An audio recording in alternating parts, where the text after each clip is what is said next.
Yebo Dali. Igama lami ndinguSiphokazi Mazikwana, ndisebenza eFidelity Security Services. Bendisebenza noDavid Sijobe, ubhuti osishiyileyo emhlabeni esingakakholelwa nanamhlanje ukuthi usishiyile. Ebengumuntu wabantu, ebethanda abantu bonke. Ubuthi mawunengxaki zakho, uthi mawubanjwe stress, uthi wawuphumela ngaphandle kwigate asebenzela kuyo, ubonakala uba relieved, sehlile istress ngendlela ebeku-encourage ngakhona, ekubonisa impilo ukuthi ihamba kanjani.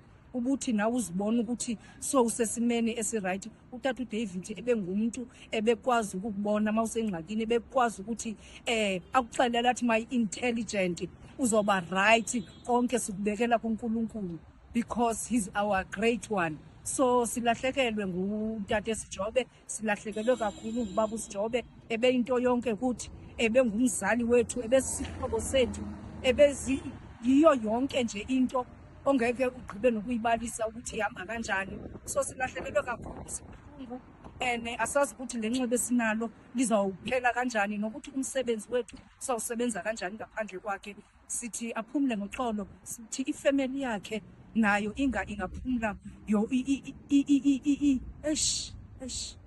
It's painful,